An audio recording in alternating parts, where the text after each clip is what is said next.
Šiandienos tema tokia nuo pat ryto labai įdomi ta informacija susidėlioja, tai tiesiog noriu pasidalinti apie kaip mes vertinam paprastai situacijas, kaip mes vertinam, būnam juose su pliuso arba minuso ženklu. Tai vertinam, kad tai yra gerai, vertinam, kad tai yra blogai ir be abejo tas vertinimas, jisai orientuotas, mūsų protas ima vertinimą kaip iš praeities sukurtais šablonais, ar ne? Tai įdiegtom programom, nuo vaikystės įdiegtom ar įgytom tiesiog per eilę metų. Paprastai mes kiekvieną dieną kažką savo integruojamės, ta visa informacija dabartinė ji yra labai kontrastinga ir programuojamus. Ir be abejo vienas iš tų variantų tai yra vertinti, ar tai yra blogai, ar tai yra gerai. Kaip mes vertinam žmogų, kaip situaciją, procesą ir taip toliau. Tai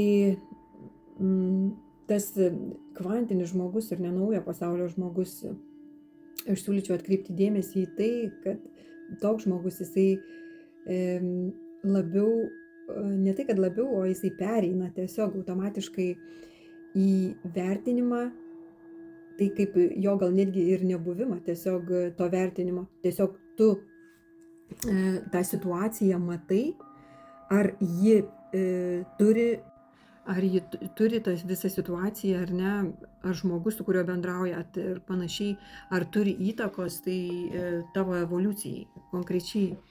Ir tu vertini ta skalė, ar ne, jinai kinta, nebėra ten tipo blogai ar gerai, čia su pliuso ženklu ar su minuso.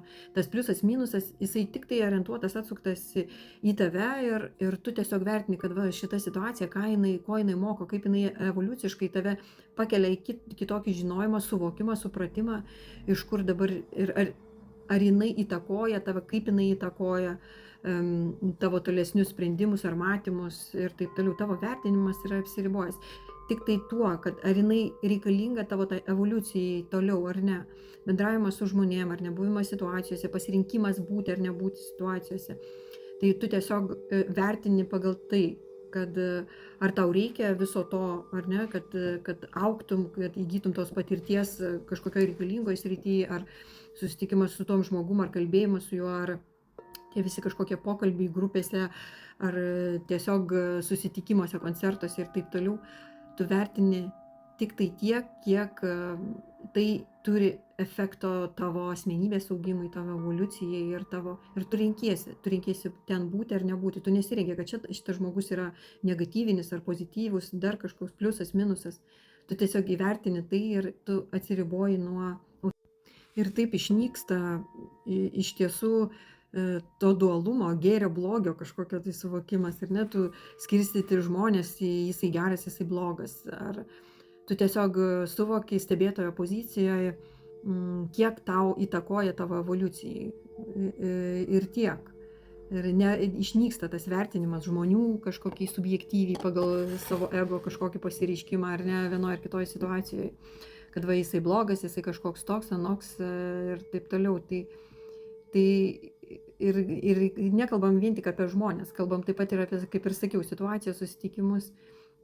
Iš tikrųjų, kaip tik esi stebėtojas, kaip tik atsisuki į save ir suvoki, kas iš kur ir kaip tas pasaulis tvarkosi, materializuojasi iš taško ir tu kaip tik pradedi save tyrinėti, o tai yra didžiulis kelias ir jisai dar, čia yra tik pradžia tokia žmonijos, ar ne? Ir tai laukia dar labai labai įdomių dalykų žmogaus. Tiesiog dalinuosi vienu iš insightų, iš tikrųjų teisingų tokių požiūrių, tas va teisingas požiūris, ne vėl va, tos programos jos kabo ore, bet jas transformuoti irgi reikės laiko.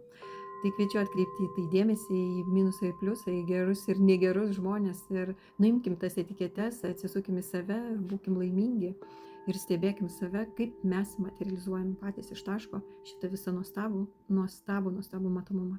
Su meile, Marija.